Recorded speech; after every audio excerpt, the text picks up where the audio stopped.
pieces, but we kind of rebuilt the tiki bar and we put it all the way out at the end of the driveway. Me and mine have a long driveway with a gate, and most people don't know who I am up here. But so we set up this tiki bar, and then Trevor, every day we just drag out some tomatoes and some zucchini and some lettuce, and we'd put them in baskets and we'd sell them. And we ran this fucking tiki bar for like 4 months. And some days we'd make $10, some days we'd make 100. We didn't care. Like, we had so much fun. And people were like, you started a farm stand? I'm like, yeah, why not? Like, what else do you want to do right now? Do something creative. And so I feel like that was really cool. Obviously, you can imagine, for me, life has changed a lot since Fire Festival, and then I became famous overnight. And then, and then how do you deal with that? And then COVID hits, and then the world stops, and then I specialize in hosting very large events. So of course there are none, and there really probably won't be, I think, for another 6 to 12 months. You can't have these really big events. The vaccine's hopefully going to click in, and we'll get back slowly but surely, but for now. But Trevor, it's funny for me. So when Fire was released, I had no idea that I would become famous. No idea. And my dad always said, nobody ever watches documentaries and they don't make any money. And then how the hell would I ever know that it would get streamed into 70 million homes around the world? And then Ellen DeGeneres is like, well, Andy, and you didn't have to tell people that you were going to blow somebody because now they all know. I said, well, I don't, whatever. But at the end of the day, a few days after Fire was released, I had to fly back to LA from New York to do, I think I was hosting the pre-Oscar party in Beverly Hills or something. And literally I couldn't step out of a car. I couldn't walk into a restaurant. I couldn't go into a store. There's nothing I could do. I was swarmed by little, smartphones of people secretly videoing me or taking my picture or wanting a selfie or just screaming my name. It was freaky. So Trevor, how are you dealing with like losing your anonymity? I don't know. It's cool and weird at the same time. Like, for a minute, it definitely, like you said, it definitely felt like it was, every time you turned around, it was like something else, like another camera in the face type thing. And which was cool at first, like for like a day. And then after that, it was just like, ooh, like, okay, like I understand mental breakdowns from this, and when everything stopped, I think I was mostly kind of stressing about, damn, how am I gonna tour the project, the album I released, Nicotine? How am I gonna get those songs popular and like keep this up?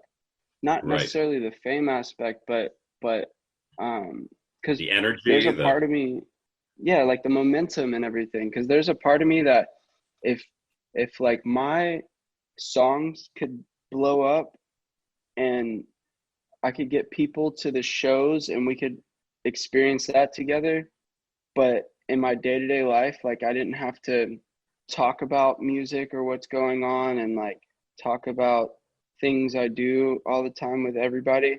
Like I would love that, like just to be able to do normal stuff and like everything every day. That would be really awesome. But like still keep those aspects, but that's not how it goes. So it's just like it was cool and also like scary at the same time, just because I still want everyone to hear my music, and I still want like to be able to go on tour and feel like there's going to be a ton of people there, like just because I feel like that's half of the show when the crowd's really like invested and like I feel like they're half of the performance, that was the thing. I was like, damn, like we were supposed to do an arena tour and everything with Camila, like I was gonna be crazy, and then to go to nothing pretty much, like just sitting at the house. It was I had my first panic attack, legit, and I didn't even know why. I didn't sleep for like 3 days, which was kind of normal for me, but I wasn't busy doing anything. I wasn't like going, because I feel like my body and my mind would kind of, when I was doing something and focused on something else, like it was easy for me to not sleep sometimes. Like I just got in the habit of it, and it was cool. Like it wasn't cool. Like I think back, and now I'm like, okay, I was operating on like minimal like human capacity, but these things definitely had a Red Bulls were just Good going old Red Bull. Oh yeah. in and Mm-hmm. out, and like in my mind I was like, oh well, it's the sugar-free one, so I'm good.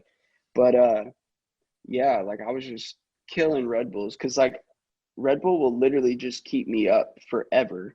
So I was just like going ham with those, but all of a sudden like everything stopped, and I'm at the house still like smashing Red Bulls back to back and Yeah. not You're just really doing anything. I'm not like musically inspired because I think the world's over. And then I have this like mental breakdown thinking like, damn, like people are dying and I'm sitting here writing love songs. Is this important? Like, and I had that thought for quite a while, and it like gave me this kind of identity crisis, and I had this panic attack, which I've had anxiety really bad before, but like not that bad. Like it was always like I felt like I was going to the principal's office type of anxiety versus oh, nothing like worse. yeah, but and that's what I thought until the panic attack happened. I literally just had this random thought like I'm gonna die, and then my chest starts hurting, which then I was like, damn, have I had too many Red Bulls? Have I stayed up too long? Is my body shutting down? And then I was like, okay, well, is my arm numb? I think that's a sign of a heart attack. And Oh, then while you're having a panic attack, literally anything you think and put thought into, like physically will kind of happen because your body's like hyper focused, I guess, or your mind is. And so my arm went numb, and then like it was crazy, dude. I the literally had power. It's the power of your mind, Trevor. It's the power of your mind, it right? yeah, it was insane. Like that was the first panic attack I had, and then I spent probably like 4 to 6 months going about my day trying not to have another panic attack. There was like parts of my kitchen I wouldn't stand in because I stood there while I was having the panic attack, and like it would like I hate the word trigger, but like it would kind of trigger me. Like it would kind of like make me be like, I don't know what the hell. Like it's like irrational. Everything about it was irrational. Nothing was wrong with me. We went on to the urgent care, and they said my heart rate was fine, everything was fine, and to go to sleep. Right. and Oh, and like and I felt instantly fine as soon as the doctor told me. And I never had that issue, like in my life, where I would like just need the reassurance from a doctor. I never went to the doctor growing up. Really, I went like a few times, like when I needed stuff for like shots for school or whatever it was. Like I that's the only time I would go. I never got sick in my life. Like, but there was nothing I could tell myself at that moment that was going outside to of calm you down. Yeah. yeah, and Well, it was super weird because I never really needed that. And like but Trevor, you're not I alone. never You're not alone. Like, I weird. think this happened to a lot of people during COVID because I've said to my partner, like, I've never had this much free time. And then suddenly your mind just goes totally crazy. And I'm like, every other day, I'm dying, something's wrong. I can't, because we've just been going nonstop for so long. And the same thing.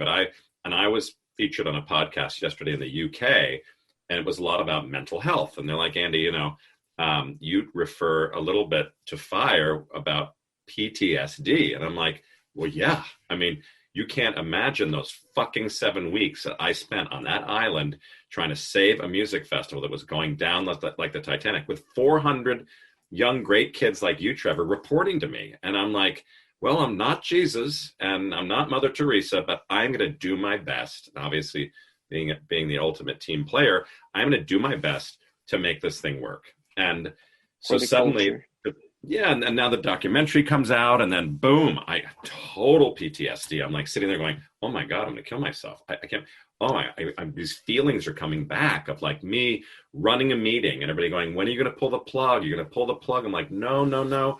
We're gonna make this happen. Don't you worry." And I'd step outside on a terrace of this big building. I was in the Bahamas, and I'd burst into tears by myself. And I just started at 50 whatever years old, I'm crying out there like a little girl. I'm like, holy shit, like what is going on? And suddenly now with COVID, a lot of people are experiencing these different levels of anxiety, because you're like, you've never had this much time to kind of hang around and do whatever. And your mind becomes your biggest enemy. Like, you're just totally freaked out. And I literally, I said, Andy, well, what can what words of wisdom do you have for the mental health industry? And I said, well, first of all, I talk about it. So I don't bury everything inside me. I'm like, yeah, fire was crazy. And yeah, it made me famous overnight. And then I had to deal with that. And I couldn't go anywhere without people mobbing me. And then my big thing was that all I did for 2 years was work hard to pay back everybody in the Bahamas. So I didn't make any money off of anything.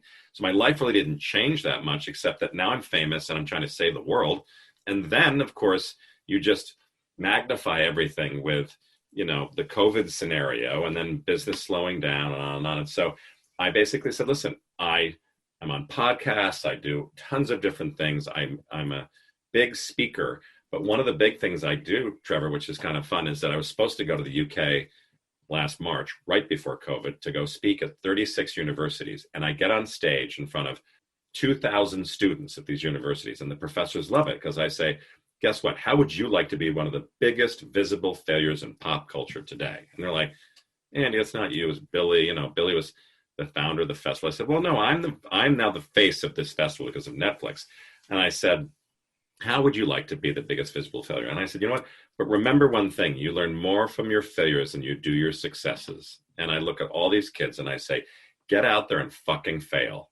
Go out there and go to work for a company that's small, that's a startup, that's doing good things. Write music, make paintings. Like, don't take a job in big corporations that are destroying the world.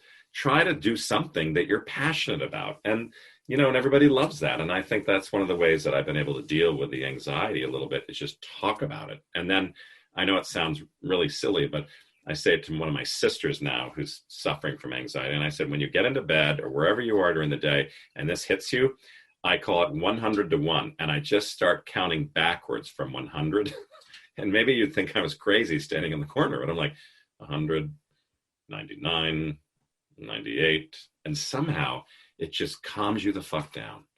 And you just focus on counting backwards. It's so silly, but I'm like, instead our minds are like, yeah, we'll be dead in an hour. I can't feel my hand. I'm obviously having a stroke, and you just go crazy that way. Isn't that amazing? But anyway, it is, I think you're such an inspiration. So Trevor, if you had just a couple things to say to other young people who are so passionate about their music, like, and they're trying to build a career, and what would be like a couple recommendations? I feel like I'll piggyback off of what you said with the you learn more from your failures than you do your successes.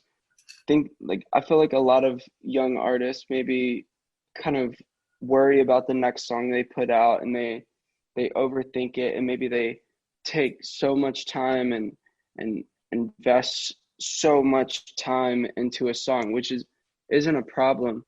But I feel like personally, and I don't know everything about music, but I feel like when you put too much thought into music, the raw emotion isn't there as much.